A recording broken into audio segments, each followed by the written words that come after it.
blah, blah, blah. Well, you don't need me to tell you all this. This is all in the paper. It's all pre-published. I don't get this from the celestial spheres. All of this information is available to you as well if you give a flip. And I do. I really do. So, and then I look to other places in the world where enmity is only getting worse. I mean,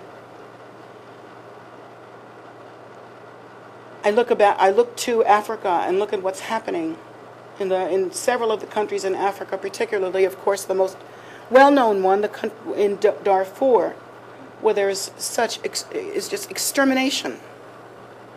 Extermination. And what is going to happen to those young people that grow up without their parents?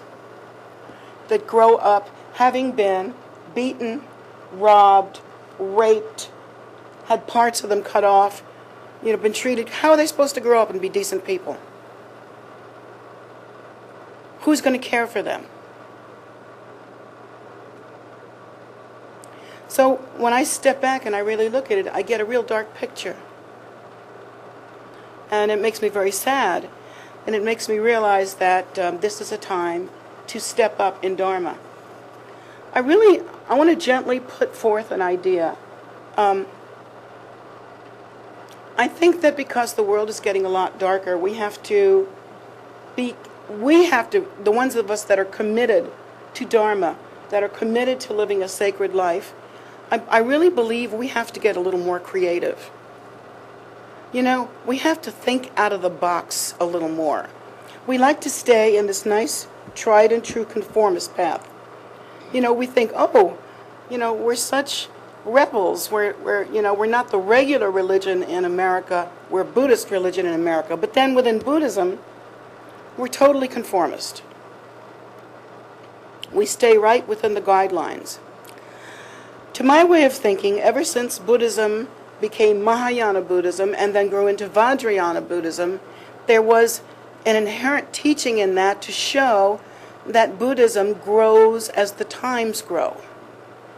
Now, there was a time when a monk couldn't touch a woman even if she was dying at his feet.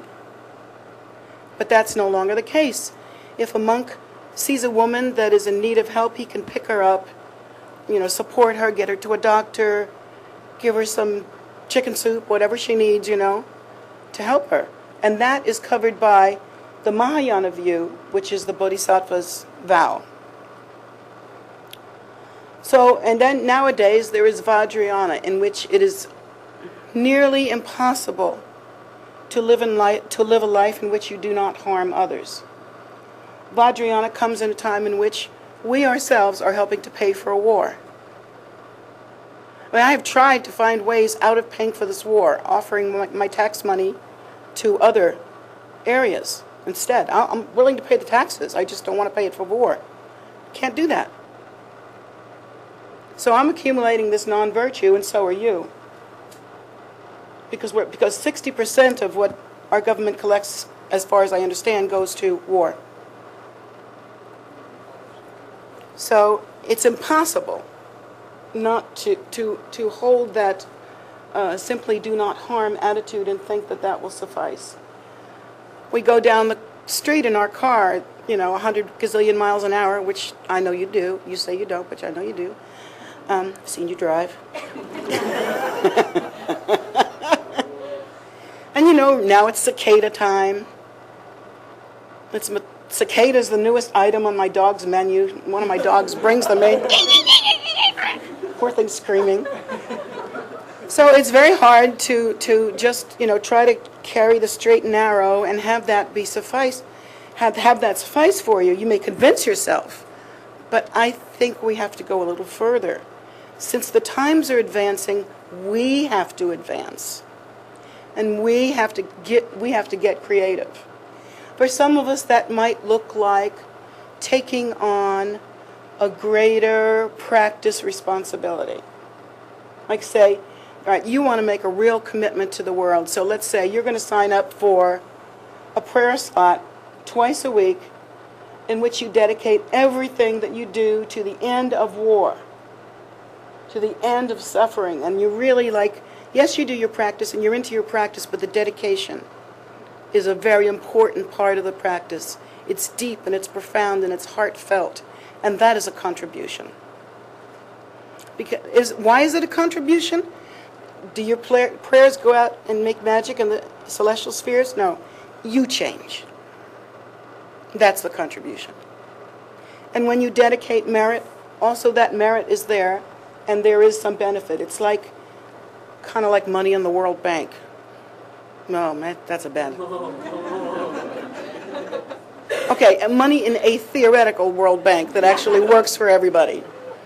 How about that?